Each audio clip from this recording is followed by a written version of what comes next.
Good morning friends, welcome to my channel Anokhi Mohabbat. और आप देख रहे हैं अनकंडीशनल लव।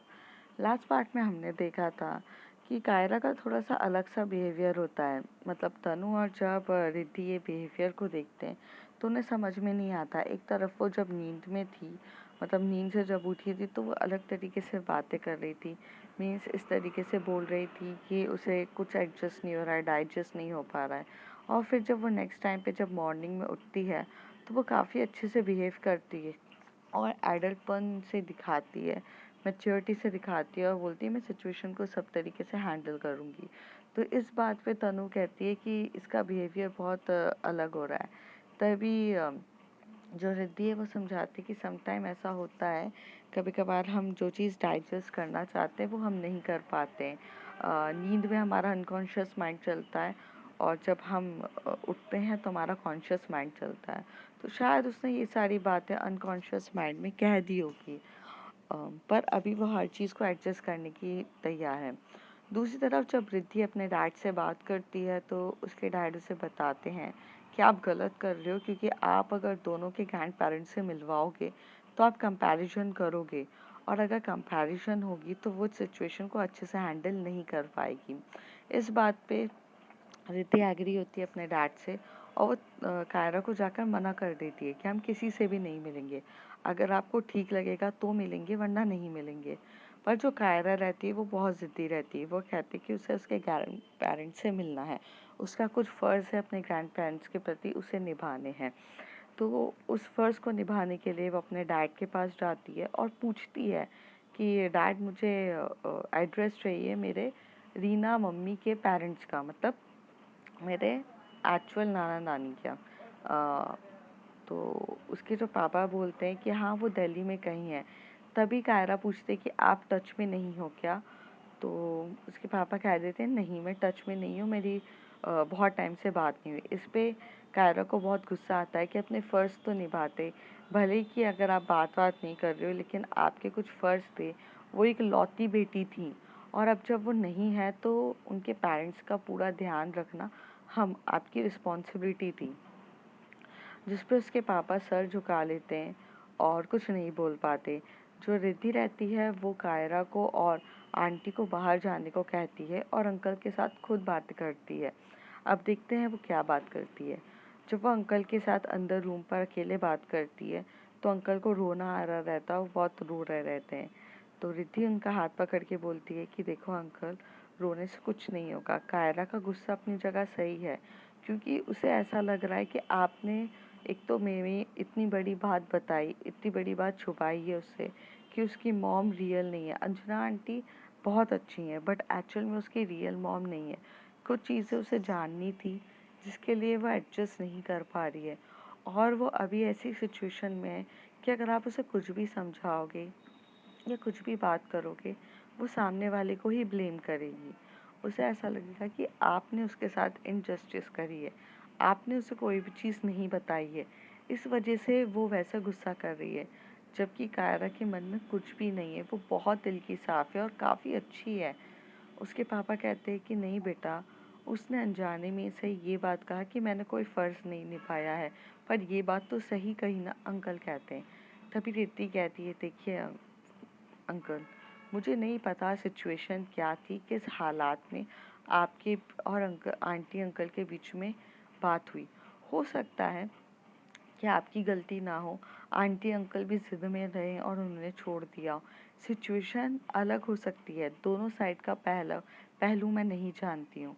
मैं अभी सिर्फ एक साइड के पहलू से अगर सोचूंगी कि आप गलत हो तो ये इनजस्टिस होगी आपके साथ, और अगर ये सोचूंगी कि आप सही हो और वो गलत है तो इनजस्टिस होगी उनके साथ। तो मैं इस बारे में कुछ भी नहीं कह सकती हूँ, मुझे खुद को कुछ भी नहीं पता है। बस मैं आपको अगर समझा सकती हूँ तो इतना समझा सकती हूँ कि आप आने वाले टाइम पर कुछ गलती ना करिए। आने वाले टाइम पे हमें बहुत सही तरीके से रहना है, हमें सबको लेकर चलना पड़ेगा, तब जाके हमारी ये जो फैमिली है वो क्यूट फैमिली और लवली फैमिली बनेगी। अब वक्त आ चुका है कि कायरा को हैंडल करने दीजिए, कायरा को अपने ग्रैंड पेरेंट्स से मिलने दीजिए, चाहे वो अंजना आंटी के हों या चाहे वो रीना आंटी के हों। उन्हें उसके पेरेंट्स से मिलने दीजिए, जानने दीजिए कि उसके माइंड में चल क्या रहा है। आखिर कायरा करना क्या चाहती है, कायरा करना क्या चाहती है और वो कर क्या रही है, ये सारी बात अगर जब तक हमें समझ में नहीं आएगी तब तक हम उसे नहीं जज कर सकते। अच्छा, आपको एड्रेस पता है या नहीं पता है? तो कहते कि बेटा एड्रेस तो सब पता है और मुझे ये भी पता है कि वो कहाँ पर है, क्या है, पर कैसे हैं ये नहीं पता। तो कहती है कि कोई प्रॉब्लम नहीं है, आप एड्रेस दे दीजिए, हम चलेंगे। तो वो दिल्ली का जो एड्रेस होता है वो दे देते हैं। थोड़ी देर में गेट ओपन होता है तो आंटी पूछती हैं कि वो ठीक है रिद्धि से। तो रिद्धि बोलते कि हाँ, मैंने उन्हें समझा दिया है, वो काफ़ी ज़्यादा ठीक है। पर आंटी, अभी उन पे ना किसी भी चीज़ का ब्लेम मत करो, वो इस स्टेज पर नहीं है कि किसी को हैंडल कर सके। और मैं कायरा को भी किसी भी हालत में नहीं समझा सकती हूँ क्योंकि वो खुद इस स्टेज पर नहीं नहीं है कि वो समझे। अभी उसके साथ ऐसा हो रहा है कि वो ये सोच रही है कि जो कुछ भी हो रहा है उसके लिए वो आप सब जिम्मेदार हो। अभी उसका माइंडसेट वैसे हो चुका है कि अगर आप उसे कुछ भी समझाने जाओगे तो वो नहीं समझेगी। उसको सिर्फ एक ही चीज़ उसके माइंड में बैठी है कि मुझसे इतनी बड़ी बात छुपाई है और मुझे किसी भी चीज़ के लिए नहीं बताया। तो आप कितना भी समझा लो वो नहीं समझेगी। ये बात पे आंटी एग्री करती है और बोलती है कि ठीक है, आप कायरा को संभालो, मैं इनको संभालती हूँ। ऐसे करके जो आंटी हो जाती है वो रूम में जाती हैं और अपने हबी से बात करना स्टार्ट कर देती हैं। दूसरी तरफ जो रिद्धि रहती है वो कायरा के पास जाती है और बोलती है कि बेबी। तो वो बोलती है कि बेबी क्या बेबी यार, पापा से कुछ काम नहीं होता, पापा ने सबकी लाइफ बर्बाद कर दी। पहले मेरी मॉम की करी, फिर उसके बाद अब अंजना मॉम की कर दी है, फिर अंकल आंटी के प्रति उनके फ़र्ज़ थे, उन्होंने कुछ भी नहीं निभाया और वो बहुत गुस्से में रहती है कायरा। तनु भी दूर से ये सब देख रही रहती है। तो तनु आती है और एकदम से हग करती है कायरा को। तो कायरा को जब एकदम से हग करती है तो कायरा बोली, तनु क्या हो गया तुझे? तो कहती है एग्जैक्टली, मैंने तुझे हक किया, ये बात तुझे अच्छी नहीं लगी क्योंकि फोर्सफुली हक किया ना मैंने तुझे, तेरी मर्जी थी? तो कहती नहीं थी यार मेरी मर्जी। तो तू चिढ़ी ना। उसी तरीके से कुछ चीज़ें ऐसी हो जाती है कि कभी कभार फोर्सफुली कुछ चीज़ें होती हैं जिसकी वजह से लोग रिएक्ट कर देते हैं और उसमें सामने वाले की गलती नहीं होती है। अगर मैंने तुझे फोर्सफुली हक किया तो तूने उस बात पे रिएक्ट कर दिया, तो उसमें तेरी गलती नहीं है। तो कहती है यार तू क्या बोल रही है, हक से दूसरे का क्या लेना देना, मुझे कुछ समझ में नहीं आ रहा। कायरा कहती है। तभी तनु कहती है कि यार हो सकता है कि अंकल ने शादी अंजना आंटी के साथ करी, इस बात पे रीना आंटी के मॉम एंड डैड को अच्छा नहीं लगा और शायद उन्होंने खुद ये सारे नाते तोड़ दिए। वो उनके साथ अच्छे से बिहेव करना चाहते थे बट उन्हें ऐसा लग रहा था कि शायद से फोर्सफुली अंकल उनकी केयर कर रहे हैं, उनका ध्यान रख रहे हैं और इस बात पे उन्होंने रिश्ता तोड़ दिया। इस बात पे तू हर बार अंकल को ब्लेम नहीं कर सकती है, तुझे सिचुएशन नहीं पता है। जो रिद्धि रहती है वो भी सिचुएशन को काफ़ी अच्छे से समझती है और वो बोलती है कि तनु सही कह रही है और वो एकदम से तनु को बोलती, वाह तनु, मेरे साथ रह रहे के एग्जाम्पल से समझाना सीख गए हो आप भी। तो तनु कहती है कि मैम, संगति का असर नहीं करूँगी तो किसका करूँगी? आपसे अगर चीज़ें नहीं सीखी तो आगे जाके कैसे मैं अपनी लाइफ को अच्छे से जीऊँगी? और मेरा तो ये मानना है कि अगर नॉलेज और एक्सपीरियंस अगर कहीं से भी मिले तो ले लेना चाहिए। तो तनु ये सारी बातें जब रिद्धि से कहती है तो रिद्धि बहुत इम्प्रेस्ड होती है। रिद्धि को अब फाइनली ऐसे फील होता है कि बच्चे मैच्योर हो रहे हैं और वो हाथ फेरते हुए कहती है कि चलो रेडी हो जाओ। तो ये दोनों जाते हैं, प्रॉपर रेडी हो जाते हैं। एक्चुअली तनु फ्रेश हो चुकी रहती है लेकिन अपना बैग्स वगैरह जो है लेकर आती है और जब रिद्धि मैम बोलती हैं कि अच्छे से जाना घर, आंटी को मतलब घर पहुंचते से ही आंटी से मेरी बात कराना, उसके बाद कॉलेज जाना। तो कहती है ठीक है मैम, मैं सब कुछ करा दूंगी, आप ध्यान रखोगे ना कायरा का? तो कहती हाँ मैं ध्यान रखूंगी। जैसे ही वो बोलती है उतनी देर में फ़ोन बजता है हमारी रिद्धि का। तो रिद्धि जब फ़ोन उठाती है तो रश्मि रहती है। रश्मि पूछती है कि तू आ रही है कि नहीं ऑफिस कॉलेज? तो वो कहती है यार ऐसे ऐसे हालात हो चुके हैं, तो मैं तो नहीं आ रही हूँ। तो वो बोलती है कि ठीक है। तो कहती तेरे को दिल्ली शिफ्ट जाना है? तो कह रही है कि हाँ यार, सोच रही थी दिल्ली चली जाऊँ इसके कायरा के साथ, और वहाँ जाकर रीना आंटी के मॉम एंड डैड से मिलूँ। तो कहती है कि अकेले जा रही है क्या? तो कहती है कि अकेले कैसे होंगी, और कायरा के साथ जाऊंगी तो दुकेली हुई ना। तो कहती है नाइस जोक, रश्मि कहती है मजाक नहीं कर रही हूँ, पर दिल्ली तेरे को पता है ना, पिछली बार दिल्ली गए थे कितने पंगे हुए थे, और अभी तो फिलहाल दिल्ली जाना सेफ नहीं है। मुझे ऐसा लगता है कि तू अकेले नहीं जाएगी। तो वो कहती है मैंने कहा ना यार, कायरा के साथ जाऊंगी तो अकेली कैसे रहूंगी। रिद्धि कहती है, तभी रश्मि कहती है अरे मैं तेरे को कायरा के साथ भी नहीं भेज सकती, क्योंकि कायरा तो इमेच्योर्ड है, वो तो खुद तू उसका ध्यान रखेगी, तेरा ध्यान कौन रखेगा। तो कहती है अरे पर मुझे ध्यान की क्या ज़रूरत है। रिद्धि कहती है, रश्मि कहती है देख, मैंने वादा किया था अंकल से कि अगर जब तक मुझसे बनेगा मैं तेरी केयर करूँगी, तेरे साथ रहूँगी। तो तू दिल्ली अकेले नहीं जा रही है, बात खत्म। That's end of the conversation. मुझे फालतू की आर्ग्यू नहीं करनी है। तो रश्मि कह के चुप हो जाती है। रिद्धि कहती है अरे यार पर मेरी बात तो सुन। तो फिर तू मुझे जाने नहीं देगी क्या? तो कहती है किसने कहा जाने नहीं दूंगी, फुल फ्रीडम है, तू जा रही है और मैं भी तेरे साथ चल रही हूँ, और जिया भी तेरे साथ चलेगी, हम सब साथ जाएंगे। उसके बाद तुझे जिससे मिलना है मिल, जो करना है कर, हम सब साथ में रहेंगे, मैं अकेले नहीं छोड़ने वाली हूँ। ये कह के वो फ़ोन कट कर देती है। दूसरी तरफ जो रश्मि रहती है वो अंकल को फ़ोन लगाती है, मतलब रिद्धि के पापा को फ़ोन लगाती है। रिद्धि के पापा फ़ोन उठाते हैं और बोलते हैं कि हाँ रश्मि बेटा, बहुत दिनों के बाद मेरी याद आई है। तो वो कहते हैं कि अंकल, याद उनकी आती है जिन्हें हम भूलते हैं, और अपने पेरेंट्स को और अपने पापा को कोई नहीं भूलता है। आप मेरे पापा हो और मैं आपको कभी नहीं भूल सकती। रश्मि कहती, तो कहती कि हाँ बेटा, चलो बताओ किस काम के लिए फ़ोन किया है मुझको। तो मेरा रश्मि कहती है अंकल आपको कैसे पता चला कि मैंने आपसे काम के लिए फ़ोन किया है?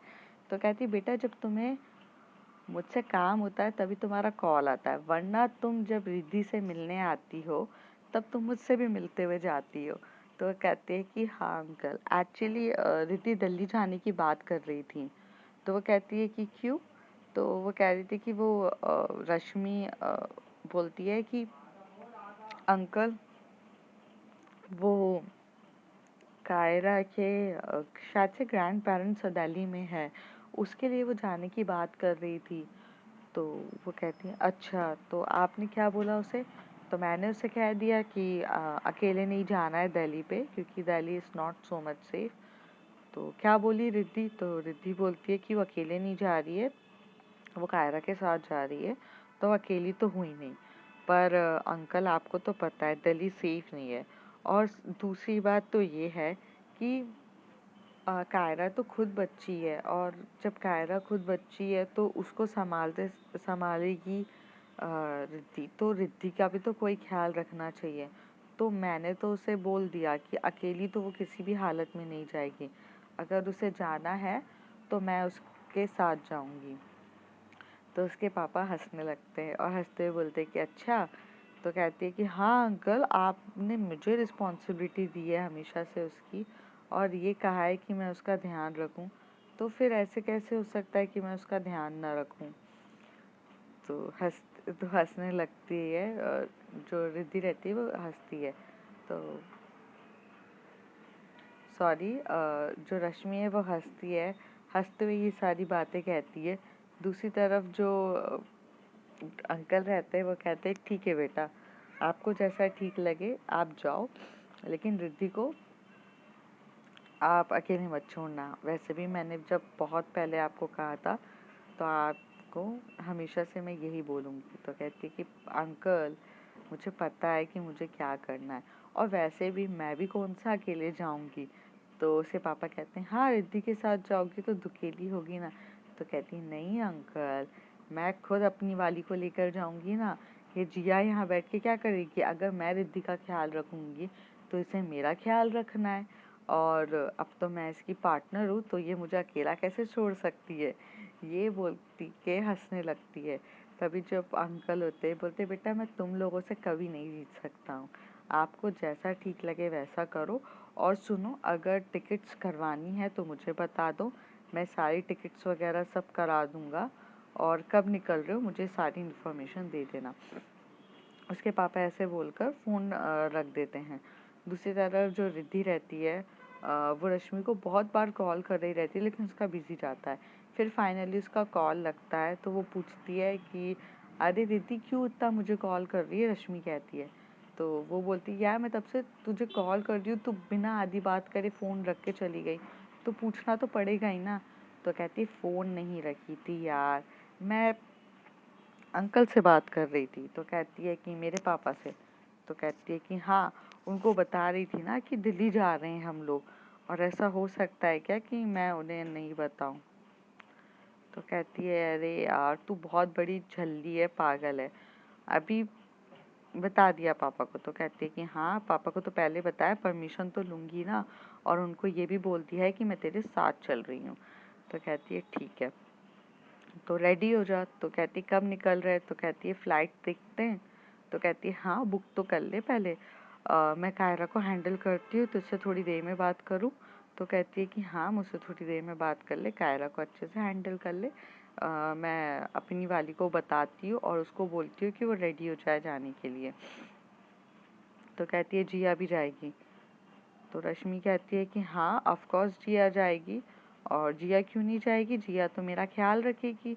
तो जिया जब मेरा ख्याल रखेगी तो उसे मेरे साथ चलना है। यार ऐसे तो मत कर यार, वो मेरा ख्याल नहीं रखेगी तो और कौन रखेगा, बेबी समझो ना। और ये बोलकर वो फ़ोन रख देती है। दूसरी तरफ जो रिद्धि रहती है वो जाती है, उसे बहुत अच्छे से ख्याल करती है, कायरा को बिठाती है, उसका ध्यान रखती है, उसे बोलती है क्या हुआ है, इतना गुस्सा क्यों आ रहा है? तो कहती है कि गुस्सा तो आएगा ही ना यार, मतलब मैं थोड़ी सी ना चिड़चिड़ी हो गई हूँ रिद्धि, मैं समझ नहीं पा रही हूँ कि मतलब क्या चल रहा है लाइफ में। वॉलीबॉल मैच जीतने के बाद, सॉरी बास्केटबॉल मैच जीतने के बाद मैं कितनी ज़्यादा खुश थी। मैं ये सोच रही थी कि लाइफ कितनी अच्छी है। फिर मम्मी को आपके बारे में पता चला, चलो वहाँ तक भी सब कुछ ठीक था कि पता चला तो चला। फिर पापा के साथ ऐसा हुआ, फिर पापा के साथ जब ऐसा हुआ तो उसके बाद मुझे पता चला कि भाई मतलब लाइफ ही चेंज हो गई, मम्मी मेरी मम्मी नहीं है। मतलब सब कुछ एकदम से हुआ ना, मैं कुछ समझ ही नहीं पा रही हूँ। तो कुछ समझ में नहीं आ रहा है। तो वो कहती है कि यार मैं समझ सकती हूँ रिद्धि, मैं समझ सकती हूँ कायरा आप क्या फेस कर रहे हो। लाइफ एकदम से चेंज हो गई है, बहुत ज़्यादा चेंज हो गई है। कुछ समझ में नहीं आ रहा है कि कैसे होगा, क्या हैंडल होगा, पर आप टेंशन मत लो, हर चीज़ होगी सिचुएशन से हैंडल। तो कहती है कि वही बोल रही हूँ, कैसे होगी सिचुएशन से हैंडल, नहीं हो पा रही है, आप समझ ही नहीं रहे हो कैसे होगी, क्या होगा, तो समझ में नहीं आ रहा है मेरे। तो वो उसे हक करती है, उसे फोरहेड पे किस करती है और उसे बोलती है बेबी होगा सब कुछ हैंडल। अच्छा एक बात पूछूं? तो कहती है कि हाँ पूछिए ना। कायरा कहती है, तो वो कहती है आपको सच्ची में ग्रैंड पेरेंट्स से मिलना है? रिद्धि कहती है, तो वो कहती है कि हाँ मैं मिलना चाहती हूँ, मैं अपनी मॉम के बारे में अब सब कुछ जानना चाहती हूँ। मैं अब उनका बचपना कैसे था, क्या था, वो किस तरीके की थी, सब कुछ जानना है मुझे। जिसके बारे में रिद्धि कोई आर्ग्यू नहीं कहती है, वो कहती है ठीक है रुको मैं टिकट्स बुक करती हूँ। और अंकल के पास जाती है और अंकल को बोलती है कि हम शाम को निकल रहे हैं, क्योंकि चाहती है कि कायरा चाहती है कि हम उनके पेरेंट्स से मिलें। तो कहता है ठीक है। तो जो उसके डैड रहते हैं वो बहुत बड़े बिजनेसमैन रहते हैं कायरा के, तो उसके डैड क्या करते हैं सारी टिकट्स बुक करने के लिए बोल देते हैं। तो वो कहती है कि वेट वेट अंकल, सिर्फ मेरी और रिद्धि की मेरी और कायरा की सिर्फ टिकट बुक नहीं करनी। तो कहती है और कौन जा रहा है बेटा? तनु जा रही है, ठीक है तनु को भी कर देता हूँ। तो कहती नहीं नहीं, तनु नहीं जा रही है, मेरा फ्रेंड सर्कल जा रहा है, मेरी फ्रेंड है रश्मि और जिया, वो जाएंगे। तो कहते हैं कि अच्छा आपके फ्रेंड, तो कहते वो क्यों जा रहे हैं बेटा? तो कहते कि वो Delhi is not safe for girls ना, तो ये सोच के वो लोग मुझे भेज रहे हैं। तो इसलिए वो, वैसे भी मैं जब घर से मतलब अहमदाबाद से बाहर जाती हूँ तो पापा मुझे कभी अकेला नहीं भेजते, या तो फ्रेंड सर्कल के साथ भेजते हैं या फिर इन दोनों के साथ ही भेजेंगे। तो किसी और के साथ मुझे जाना अलाउ नहीं है, और हालांकि मैं किसी और के साथ कभी जाती भी नहीं हूँ, मुझे जाना और रश्मि और जिया के साथ ही पड़ता है। तो अंकल बोलते हैं आप कोई बात नहीं, आप कि मैं टिकट्स बुक कर देता हूँ, फ़्लाइट के वहाँ पर कार बुक हो जाएगी, वहाँ से आपको पर्सन पकड़ेगा, आपको होटल में छोड़ेगा, होटल से वहाँ से आपको आंटी के मतलब मेरे इन लॉज के घर पे छोड़ेगा, फिर वहाँ पर आप बात कर लो, लेकिन मैंने उनको इन्फॉर्म नहीं किया है कि आप लोग आ रहे हैं। तो कहती है कि कोई बात नहीं है, आप इन्फॉर्म नहीं भी करो तब भी चलेगा, हम डायरेक्ट मिलेंगे और बातें करेंगे, आप ये सारा अरेंजमेंट कर रहे हो तो कर दीजिए। तो दूसरी तरफ जो रश्मि रहती है वो भी टिकट्स बुक करने ही वाली रहती है। तो रिद्धि उसे मैसेज करती है कि डोंट बुक एनी टिकट, वो अपने पापा को भी मैसेज करती है don't book any tickets, uncle is uncle is booking the tickets for us. तो जैसे वो सब मैसेजेस पढ़ते तो वो एकदम से पापा का भी फ़ोन आता है पहले रिद्धि को। तो उसे पापा बोलते कि अरे उनको क्यों परेशान कर रही हो, हम मैं बुक कर देता हूँ ना। तो कहती कि पापा रहने दो, वो ज़रूरत नहीं है, वो कर रहे हैं। दूसरी तरफ रश्मि कहती है कि अरे यार मैं टिकट बुक कर रही थी ना, चल कोई ना मैं होटल बुक कर देती हूँ। तो वो कहती है कि होटल भी मत कर, उन्होंने कर दिया है सारे अरेंजमेंट, हमें सिर्फ जाना है। तो कहती है ओके ठीक है, ऐसे करके फ़ोन रख देती है। दूसरी तरफ जो रश्मि रहती है, वो रश्मि जाती है, जिया को बताती सिचुएशन, जिया सोचती है और जिया बहुत एक्साइटेड होती है क्योंकि उसे अभी कॉलेज से ब्रेक चाहिए रहता है। वो बहुत ज़्यादा थक चुकी रहती है कॉलेज में जा के, कॉलेज में काम कर कर के, बच्चों को पढ़ा के। तो वो बहुत ज़्यादा खुश होती है, कहती है यार रिद्धि सही है यार, मतलब इसी बहाने हमारा टूर भी हो जाएगा दिल्ली का, काफ़ी मज़ेदार है रिद्धि। अरे सही है, रिद्धि और रिद्धि की गर्लफ्रेंड ऑसम है, हर टाइम कुछ ना कुछ नया नया होता ही रहता है। जब कुछ नया नया होता है इसी बहाने घूमने फिरने को बहुत अच्छे से मिलता है, और मैं काफ़ी ज़्यादा खुश हूँ कि इसी बहाने हमें दिल्ली जाने को मिल रहा है। तो कहती है दिल्ली से और आगे तक घूमने चलते हैं। तो वो कहती है कि अ, कहाँ जाना है आपको घूमने? आपको मैं कुछ और बात बता रही हूँ और आप कुछ और बात सुन रही हो। जिया आपका दिमाग ठीक तो है ना? रश्मि बहुत क्यूट और प्यार से बोल रही रहती है। जो का जो जिया रहती है वो कहती है yes baby, I am awesome, I am mind blowing, I am fantastic. मैं काफ़ी अच्छी हूँ, बट एक बात बताओ, अंकल आंटी से मिलना है, हम 10 या 15-20 मिनट या हद से ज़्यादा आधा घंटा, चलो पूरा एक दिन मिल लेंगे, इससे ज़्यादा और क्या करेंगे? उसके बाद तो कम से कम घूमेंगे, इतनी टिकट्स बुक करके जा रहे, फ्लाइट्स करेंगे, कॉलेज की 1-2 दिन की और छुट्टी लेते हैं, आराम से रेस्ट करेंगे, थोड़ा घूमेंगे फिरेंगे। दिल्ली तो चलो घूम लेंगे, दिल्ली के बाद घूमेंगे।